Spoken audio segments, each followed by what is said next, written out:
बिल्लाहि मिनश्शैतानिर्रजीम बिस्मिल्लाहिर्रहमानिर्रहीम। अस्सलामु अलैकुम वरहमतुल्लाहि वबरकातुहू। मेरे चैनल पे आप सबको खुशामदीद। नाजरीन, आज मैं आप लोगों के साथ शेयर करूंगी हज़रत मोहम्मद सल्लल्लाहु अलैहि वसल्लम की विलादत बासआदत। रसूल अकरम सल्लल्लाहु अलैहि वसल्लम की विलादत बासआदत रबीउल अव्वल के महीने में हुई। मुरखीन और सीरत निगारों का इस तारीख में इख्तिलाफ है। बास ने 9 रबीउल अव्वल और बास ने 12 रबीउल अव्वल की तारीख बतलाई है। यह पीर का दिन था। आपकी विलादत से कबल अरब के नजूमियों में किसी बड़ी शख्सियत की विलादत का जिक्र जारी था और अहले किताब भी अपनी किताब में जिस आखिरी नबी की आमद के मुतालिक पढ़ते आए हैं उन्हें एहसास हो गया था इस नबी की आमद का वक्त करीब आ चुका है। हज़रत हसन बिन साबित जो अरब के नामूर शायर थे और मदहत रसूल में आज तक शोहरत रखते हैं, एक वाक़या बयान करते हैं। वो फरमाते हैं कि वो 7 साल के थे और मदीना मुनव्वरा में रहते थे। एक यहूदी को बुलंद मकाम पर चीखते हुए सुना। वो कह रहा था, ए यहूदियों। जब इसकी आवाज़ सुनकर लोग इसके इर्द गिर्द जमा हो गए और पूछा कि ए कमबख्त, तुझे क्या हो गया है कि चीख रहा है? उसने कहा, आज रात अहमद का सितारा तुलूक हो चुका है जिसमें वो पैदा होगा। वाक़या के रावी मोहम्मद बिन इसहाक़ ने हज़रत हसन बिन साबित के बेटे हज़रत अब्दुर्रहमान बिन हसन से रिवायत फरमाया कि हिजरत नबवी के वक्त हसन बिन साबित की उम्र क्या थी, तो उन्होंने बताया 60 साल। गोया रसूल पाक सल्लल्लाहु अलैहि वसल्लम की विलादत के वक्त उनकी उम्र 7-8 साल रही होगी, क्योंकि हिजरत के वक्त ख़ुद रसूल करीम की उम्र मुबारक 53 बरस थी। सीरतुन्नबी में दर्ज ये वाक़या एक मिसाल है। इस तरह के बहुत से वाक़यात तारीख़ सीरत की किताबों में मिलते हैं, जिनसे ज़ाहिर होता है कि विलायत नबवी से कबल ही लोगों को एहसास हो चुका था कि आपकी तशरीफ़ आवरी का वक्त हो चुका है। बहुत से सीरत निगारों ने लिखा है कि आप की विलादत हुई तो ईरान के शाही महल में ज़िलज़िला आया और महल के कंगूरे टूटकर ज़मीन पर गिर पड़े। काबा में रखे हुए बुत मुँह के बिल ज़मीन पर गिर पड़े। ये गोया इस जानिब इशारा था कि अब दुनियावी जाहू हशमत के छोटे महल ज़मीन बूस होने वाले हैं और खुद साख्ता खुदाओं की अज़मत मलियामीट होने वाली है। अब वो वक्त आ गया है जब हक़ का परचम बुलंद होगा, सदाकत का सितारा तुलूक होगा, बातिल की ज़ुल्मत दूर होगी और हक़ की सहर दुनिया पर छा जाएगी। रसूल रहमत के वालिद मुहतरम हज़रत अब्दुल्ला आपकी विलादत से कबल ही इंतकाल कर चुके थे। आपके दादा अब्दुल मुत्तलिब ने जब पोते की विलादत की खबर सुनी तो काबा में जाकर सजदा रेस हो गए और इस नियामत पर खुदा का शुक्र अदा किया। बेवा माँ ने जब अपने शोहर की निशानी को देखा तो आंखें भर आए। चचा अबू लहब ने जब भतीजे की पैदाइश की खबर सुनी तो दिल बाग बाग हो गया और खबर सुनाने वाली बांदी सुइबा को आज़ाद करते हुए कहा कि जाओ, तुम मेरे भतीजे को दूध पिलाओ।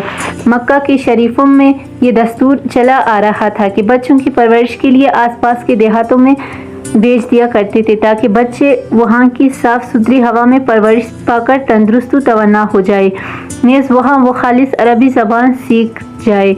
असल में मक्का एक मरकज़ी शहर था जहाँ पर खित्ते के लोग आते जाते रहते थे, जिनके इख्तिलात से ज़बान भी खालिस नहीं रह पाती थी। अरब में पढ़ने लिखने का रिवाज बहुत कम था, मगर वो ज़बान पर ख़ास तवज्जो देते थे। यहाँ शायरी और सखनूरी का परचर्चा रहता था और गाँव वालों की ज़बान ज़्यादा मुस्तनिद समझती जाती थी। इसी अर्ज़ से रसूल अकरम सल्लल्लाहु अलैहि वसल्लम को भी परवरिश के लिए एक सहराई खातून हज़रत हलीमा सादिया के हवाले किया गया, जिनका ताल्लुक़ कबीले बनी साद से था। हज़रत हलीमा सादिया इन औरतों में शामिल थे जो मक्का मुअज़्ज़मा के शरफ़ा के बच्चे परवरिश के लिए हासिल करने के अर्ज़ से आए थे। सीरतुन्नबी के मुताबिक ये वाक़या खुद हज़रत हलीमा ने यूँ बयान किया है कि मैं अपने कबीले के कुछ औरतों के साथ दूध पीने वाले बच्चों की तलाश में निकली। ये ज़माना कहत का था और हमारे पास कुछ ना था। एक बोरे रंग की गद्दी पर सवार होकर निकली और एक ऊँटनी भी साथ थी जिससे दूध का एक क़िदरा भी न निकलता था। हमारा शेखवार बच्चा भूख के सबब सारी रात रोता था और हम सो न सकते थे। मेरी छाती में इतना दूध न था कि अपने बच्चे को पिलाऊं और न ही हमारी ऊँटनी के पास कुछ था। मैं जिस गद्दी पर निकली वो थक गई और मैं अपने साथियों से पीछे रह गई और सब के बाद मक्का पहुंची। हज़रत हलीमा सादिया का बयान है कि कोई औरत ऐसी न थी जिस पर नन्हे मोहम्मद को पेश न किया गया हो, मगर किसी ने भी आपको ना लिया, क्योंकि हमें लड़के के बाप से भलाई की उम्मीद रहती थी और इसी से इनाम की तवक्को रखते थे। जब बाप ना हो तो दादा और माँ से क्या उम्मीद, लेकिन जब कोई बच्चा ना मिला तो मजबूरन आपको ले लिया।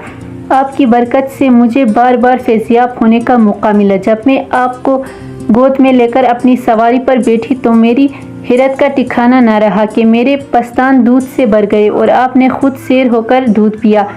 इसी के साथ आपकी रज़ाई बाई ने भी खूब दूध पिया और दोनों सो गए। मेरे शोहर बूढ़ी ऊँटनी की तरफ गए तो देखा कि इसके तन में दूध से भरे हुए हैं। हम दोनों मियाँ बीवी ने खूब जी भर के ऊँटनी का दूध पिया और रात भर आराम से सोए। सुबह के वक्त मेरे शोहर ने कहा कि हलीमा, खुदा की कसम खूब समझ ले कि तूने एक मुबारक ज़ात को पाया है। मैंने जवाब दिया, खुदा का कसम मुझे यही उम्मीद थी। जब मैंने हुजूर नबी करीम सल्लल्लाहु अलैहि वसल्लम को अपनी गोद में लिया और दूध पिलाने के अर्ज से अपने दायन पस्तान आपकी दन में दिया तो आपने दूध पीना शुरू कर दिया। जब मैं बायन पस्तान आपकी तरफ किया तो आप रुक गए। हज़रत इब्न अब्बास फरमाते हैं कि नबी करीम सल्लल्लाहु अलैहि वसल्लम ने इस वक्त से ही इंसाफ फरमा दिया कि एक पस्तान को अपने दूध शरीक भाई के लिए छोड़ दिया। हज़रत हलीमा सादिया फरमाती है कि मैं अपना दहन पस्तान हमेशा रसूल करीम सल्लल्लाहु अलैहि वसल्लम के लिए महफूज रखती और बयान अपने बेटे हमज़ा को देती थी। जब हम मक्का से अपने गांव की तरफ गद्दी पर सवार होकर वापस जा रहे थे तो इसमें इतनी ताकत आ गई कि पूरे काफिले से आगे निकल गई। सारी औरतें पूछने लगे कि हलीमा, क्या ये तेरी वो गद्दी नहीं जो मक्का आते हुए थी? आखिर उसे क्या हो गया, इतनी तेज़ चलने लगी? हज़रत हलीमा के मुताबिक इनका गाउन बहुत ज़्यादा कहज़दा था, मगर जब रसूल करीम सल्लल्लाहु अलैहि वसल्लम को अपने साथ लाए तो यहाँ हालात ही बदल गए। वो कहती है, मेरी बकरियाँ चरने जाते तो खूब चरकर आते और खूब दूध देते, हालांकि दूसरों की बकरियों के थनों से कहत के सबब एक क़िदरा दूध न निकलता। पड़ोसी अपने चरवाहों से कहते कि जहाँ हलीमा की बकरियाँ चरती है वही तुम भी अपनी बकरियों को चराओ। हज़रत हलीमा के मुताबिक वो 2 साल तक यूं ही आपकी बरकत से मालामाल होती रही और आप तंदुरुस्त तवन्ना हो गए। दूसरे बच्चे इस कदर तंदुरुस्त ना थे। 2 साल के बाद आपको वापस मक्का लेकर आए तो वालिदा माजिदा हज़रत आमिना ने अपनी हैसियत के मुताबिक इनाम अकराम से हज़रत हलीमा को नवाजा।